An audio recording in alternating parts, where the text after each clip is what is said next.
এক কাপ চা বানাই স্বামীর জন্য, আদা দেব। ছেলেপক্ষ চলে আসছে, তাড়াতাড়ি আয়। মেয়ে তো খুব মিষ্টি দেখতে। এত সুন্দর মেয়ে আমি জীবনে কখনো দেখি নাই। ভুল বললেন ভাইজান।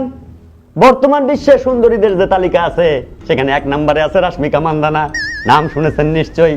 257টা দেশের মধ্যে ফেস কাটিং এ সে এখন 1 নম্বরে। বলেন ঠিক না বেঠি? ঠিক ঠিক। আসলে এখন তো সবাই মেকআপ সুন্দরী। মেকআপ করলে যমুনা টিভি আর ধুয়ে ফেললে আনোয়ার টিভি।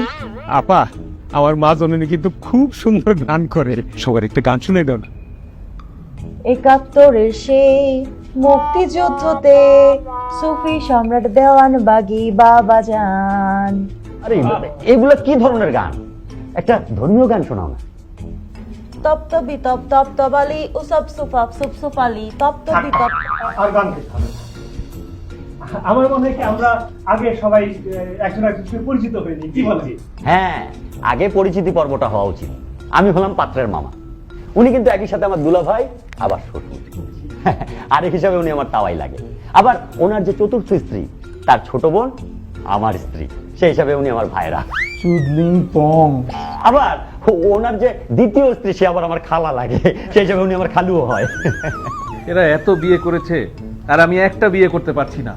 হায় আল্লাহ খালেদ, আমি যদি একবার বিয়ে করতে পারতাম, আমি জানি না ভবিষ্যতে আমি চেঞ্জ হব কিনা, কিন্তু যদি পারতাম জীবন দিয়ে সংসারটা করতাম।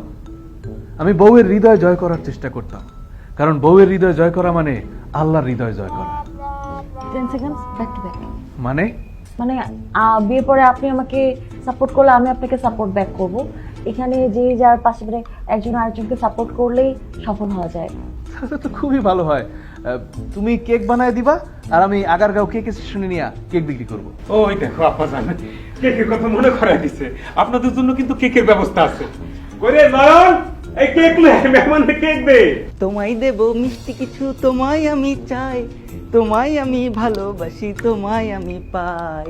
উরি উরি বাবা উ বাবা। দাও মা, তুমি কেকটা কেটে ফেলো। কেকটা কাটার আগে আর একটা গান শোনে। না না না, আর গান না না শোনে।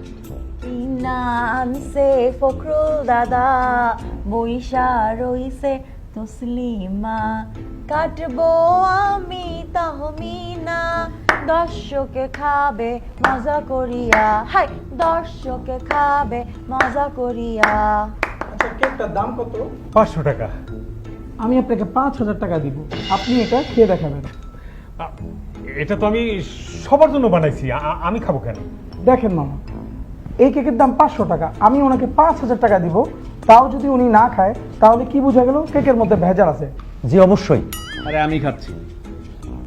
ওই কিরে, ওই কিরে, ওই কিরে, মধু মধু মধু, রসমালাই রসমালাই। মা, তুমি রান্না করতে পারো তো? আমার ছেলেটা খুব ভোজন রসিক। না না না না, রান্না করা লাগবে না। আমি তো রাতে এমনিতেই অনেক লেট করে খাই, কাজটাজ থেকে ফিরতে দেরি হয়ে যায়। তখন ওই 300 ফিটে নীলা মার্কেট বলে একটা জায়গা আছে, ওইখানে খুব ভালো হাঁসের মাংস পাওয়া যায়। হাঁসের মাংস আমার আবার খুব পছন্দ। ওইটা বেশি দেরি হয়ে গেলে মাঝে মধ্যে বন্ধ হয়ে যায়, তখন মাঝে মধ্যে ওয়েস্টিনে গিয়ে নাস্তা করি। দেখেছো বিয়ে হওয়ার আগেই কেমন বউয়ের পক্ষ নিয়ে কথা বলছে। আসলে এটাই আমার পারিবারিক শিক্ষা। ছোটবেলা থেকেই আমার বাবা আমাদেরকে আপসহীন দেশনেত্রী বেগম খালেদা জিয়ার আদর্শে বড় করেছেন। মেয়ে আমাদের খুব পছন্দ হয়েছে, কিন্তু আমাদের পছন্দই ফাইনাল নয়। আমাদের একজন লিডার আছেন, উনি দেশের বাইরে থাকেন। উনি মেয়ের সাথে ভিডিও কলে কথা বলবেন। জি জি জি। আসসালামু আলাইকুম। সামনে তোমার বিয়ে আছে, তুমি তোমার আব্বু আম্মুকে বলবে আঙ্কেলের সাথে আমার কথা হয়েছে, কবির আঙ্কেল বলেছে তাদের ভাতিজার সাথে যদি আমার বিয়ে হয় তাহলে তারা আমাকে এইভাবে ভালো রাখার ব্যবস্থা করবেন। তারপর তুমি তোমার চাচা চাচি বাবা মাকে কনভিন্স করে ফেলবে যাতে বিয়েটা হয়। আর যদি আমাদের ছেলে খারাপ হয় তাহলে তুমি ডিভোর্স দিয়ে দিও, হয়ে গেল। কবির রহমান জানেন নাকি আজকের বিয়ের নায়ক আপনি। আমাদের তো মেয়ে পছন্দ হয়েছে। মা, তোমার কিছু জিজ্ঞেস করার আছে ছেলেকে? আপনার শার্টটা অনেক সুন্দর, আপনাকে খুব হ্যান্ডসাম লাগছে। এটা বেজলাইনের শার্ট না? হ্যাঁ, এই শার্ট আমি যখন প্রথমবার পরছিলাম আমার স্টাইল লুক পুরো চেঞ্জ হয়ে গেছিল। মানে এত সুন্দর লাগছিল, আমার আব্বার যখন ইন্ডিয়াতে অপারেশন করাতে নিয়ে গেছিলাম তখন ইন্ডিয়াতে এত সুন্দর শার্ট আমি দেখি নাই। আল্লাহ, বেজলাইনের শার্ট কত সুন্দর। আচ্ছা আচ্ছা ঠিক আছে। তোমার কি আর কোনো প্রশ্ন আছে মা? আমি বিয়ের পরে চাকরি করতে চাই। ভালো কথা, করবা। হ্যাঁ, এখন তো মেয়েদের কর্মঘণ্টা 5 ঘন্টা করা হচ্ছে। সকালে অফিসে গেলে দুপুরে বাসায়। হ্যাঁ, তবে চাকরি না করে বাসায় থাকলে সম্মানিত করা হবে। আমি ঘর থেকে সম্মান চাই না, আমি বাইরে গিয়ে সম্মান এবং কাজের উপযুক্ত পরিবেশ চাই। কাজ করতে চাও, খুবই ভালো কথা। তোমার পড়ালেখা কত দূর? আমি ইকোনমিক্স অনার্স করেছি, এখন মাস্টার্স চলছে ওয়াও, নাইস। জাহাঙ্গীরনগর ইউনিভার্সিটি। ছি ছি। কি ব্যাপার, আপনার কি হলো? আমি জাহাঙ্গীরনগরে প্রথমে ছিলাম, চান্স পেয়েছিলাম প্রথমে সেখানে দেখেছি সকালবেলা কুলি করতেছে মদ দিয়ে, ছাত্র পিটাচ্ছে শিক্ষককে। বলেন ঠিক কিনা? ঠিক ঠিক। থাকবে না, এই মেয়ে থাকবে না। মোহাম্মদ ইউসুফ, কি জবাব দেবেন আপনি? আমি আবারও বলছি, এই বিয়ে টিকবে না। এই মোহাম্মদ ইউসুফটাকে?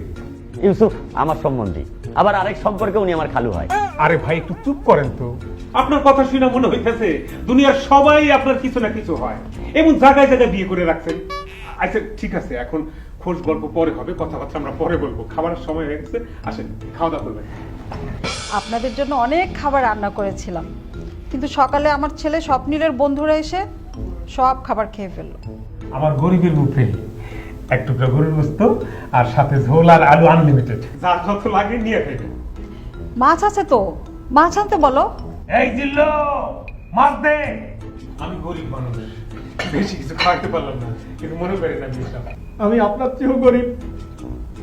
আপনি তো তবু আমাকে মাছ মাংস খাওয়াতে পারতেছেন, আমি তাও পারি না। আমার ছেলেটা সেদিন বললো, বাবা ইলিশ মাছ খাবো, আমি তাকে কিনে দিতে পারিনি। আমি তাকে বললাম, বাবা বাজারে ইলিশ মাছ উঠেনি। আমি তাকে একটা পাঙ্গাস মাছ কিনে দিয়ে বললাম, খা, এটা ইলিশ মাছ। আপনার চেয়ে আমি বেশি গরিব। ওইদিন আমার ওয়াইফ আমাকে বললো, কতদিন ঘরে বসে আছি, চলে একটু ঘুরতে যাই। আমি কত সময় করলাম আমার ওয়াইফের সাথে, আমার পকেটে একটা টাকাও নাই, আমি বুঝতে পারলাম না। আমার ওয়াইফ আমার মানি ব্যাগ চেক করলো, দেখ আমার মানি ব্যাগে মাত্র 80 টাকা আছে। আমার ওয়াইফ অদরে কেঁদে ফেললো, বললো ঘুরতে যাওয়ার দরকার নাই। আচ্ছা আচ্ছা ভাই, ঠিক আছে, আমরা খাওয়া শুরু করি। আসো তো। শুরু করে। বাবা তুমি তো কিছুই খাচ্ছ না। জানো আমি যখন বিদেশে ছিলাম, আমার কপিলের ছেলে, মনে করো তোমার বয়সী, 3-4টা ষান্ডার মাংস এক বছর শেষ করে দেয়। দিয়ে নে, দেশি মুরগির মাংস। না, এটা তো দেশি মুরগি না, এটা পাকিস্তানি মুরগি। না না, দেশি। দেখেন না, আপনি বললে তো হবে না। আরে তুমিও জানো, আমিও জানি, এই মুরগি পাকিস্তানি। তুমিও জানো, আমিও জানি, এই মুরগি পাকিস্তানি। থাক থাক থাক থাক থাক থাক। পাকিস্তানি হানি আমির বাংলাদেশ আইলে আপনারা খুশি হন, আর পাকিস্তানি মুরগি খেতে সমস্যা কি? এই হানিয়া আমিরটা কে? আরে হানিয়া আমির, ও একই সাথে আমার শালিকা এবং আমার চাচি, আমার তৃতীয় স্ত্রীর বোনের জামাই। মামা খাবেন না, চুপচাপ খাবার খান। তাহলে ও কথাই থাকলো, মেয়ে আমাদের পছন্দ হয়েছে। তাহলে আমাদের দিক থেকে বিয়ে ফাইনাল। তোমার কোনো মতামত আছে? এই রায়ে আমি কষ্ট পেয়েছি, সেজন্য আমি ক্ষুব্ধ। আমার ভেতরে কষ্ট লালন করতেছি, এর বেশি আমার আর কিছু বলার নাই। মা, তোমার এই বিয়েতে মত আছে তো? আমি সবসময় চেয়েছি একজন রুচিশীল পুরুষকে বিয়ে করতে। ওনার পরনে বেজলাইনে শার্ট দেখে আমি বুঝতে পেরেছি ওনার চয়েস ভালো। আর সোহাইল রহমানও তো ওনার মতো বেজলাইনে শার্ট পরতেন। সোহেল রহমানটা কি? সোহাইল, ও একই সাথে আমার শালা আর শ্বশুর। বাবা, আংটি, এই যে আংটিটা একটু পরিয়ে দাও।